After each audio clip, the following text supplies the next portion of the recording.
Hello everyone and welcome to my channel. This week I'm going to talk about grays.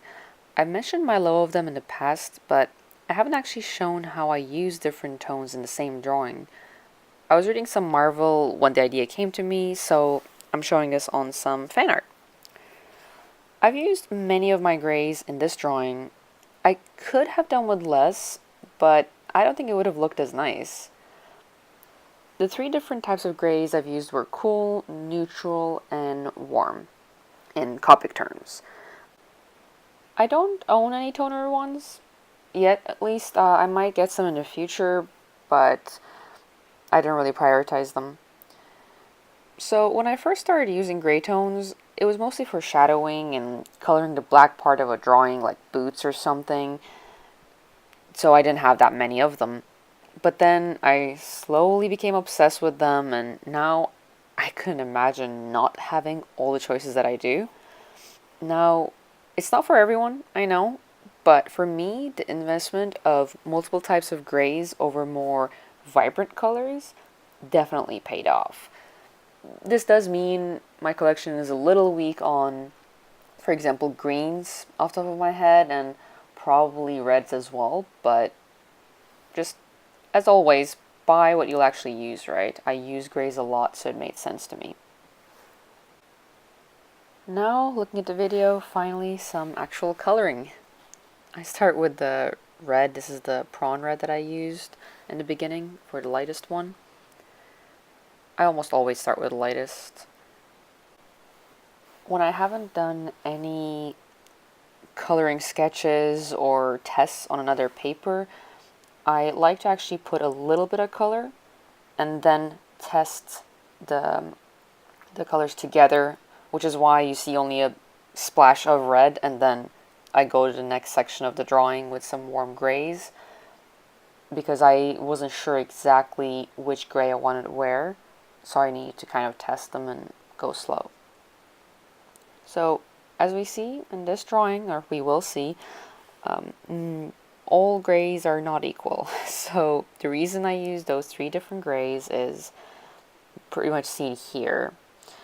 I chose warm tones for Death's clothing, thinking of dirt and ashes, and cool for her skin, that we'll see in a bit, thinking of cold, kind of, that cold, dry skin, and neutral for Deadpool's outfit, just to have an easier time differentiating, so I could use a different type of gray, and also because it just seemed to fit his outfit really. When it comes to coloring with grays, my personal thought is that I do so much blending, more than I do with other colors. You'll see me over this video constantly going over every single darker shade that I put down. I immediately go down and blend with a lighter tone. Except for the excessive blending that I do for them. In this drawing, the grays are pretty much used as any other color. They just happen to be gray, right? It could have been brown or pink or any other color.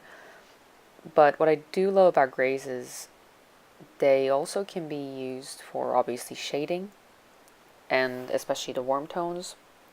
And it helps when you have like black shadows or black item of clothing like Deadpool has, to start with a gray and build up to the black. Some artists I see, they often do, they'll use black ink or black Copics and then use a water pen. I forget what they call these, like the brushes where you have a syringe or something of water, and they'll just like use that ink to soften the black into a gray. But unless you're doing something like that or watercolor, it helps to actually start from these light grays and slowly build up to the black. Now, during this drawing, you see me jumping around a lot from one gray to the other. You don't actually need to do this. They don't have to dry. They actually blend even better when you don't let them dry. But as I said, because I hadn't done any coloring tests, I was doing a lot of testing. I wasn't sure how dark I was going to go with each gray. Like here you can see me going darker and darker on the arm. Not quite sure where I want to stop, and which is why I did that. Otherwise, I would highly recommend, especially for light colors, not just grays, but any light colors, to do your blending as soon as possible to avoid any streaks, any brush streaks that may appear. And you'll see a few of mine left over, and that's mostly the reason. Some of it you can't avoid, but if you blend fast enough, the drawing should look pretty smooth. So as with many other things, obviously the more you use them, the more comfortable you get with them. But one thing I'm quite not comfortable with is black. So you see me here just putting a tiny bit of black and immediately going back to grays that I feel comfortable with. And I do think the darkest colors do kind of require some more thought, because even with the colorless blender, it doesn't quite, once you make a wrong streak, once you, put the wrong color down and they're that dark, it's really hard to come back from it. And it's very easy to put down the light ones and build up to the darker ones. So I err on the side of caution, and I just put very little black, and it obviously takes a bit longer, but just what I'm comfortable with. Speaking of taking longer, in this video, throughout most of it, I'm sped up 20 times.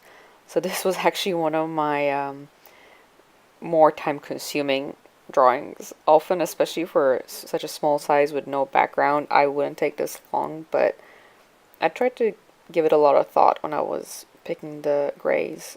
And as I mentioned, I do a lot of blending when it comes to using them. Okay, so we're almost at the end of my commentary. I'll let you enjoy drawing in a little bit. The last thing I want to mention is, in this drawing, you don't see me use it much, or almost at all, but I find that when using grays to color with, just leaving some spots white to use that as the highlight actually works really well. Like, you'll see it in the beginning, and then slowly I'll color it in to not leave it there, because I wanted a really dark picture, because this is literally death. But if I'm actually drawing a normal black clothing or something in a different concept, I would definitely leave those white streaks and use them as the highlight, because even with the lightest gray, the white just pops and it gives a really nice contrast if you leave it there. As I mentioned, I wanted it darker, so I didn't do it this time, but it looks quite nice when it's left. And that's it for my commentary. It's about 3 more minutes left of the video. I'll put a song on, and thank you for watching.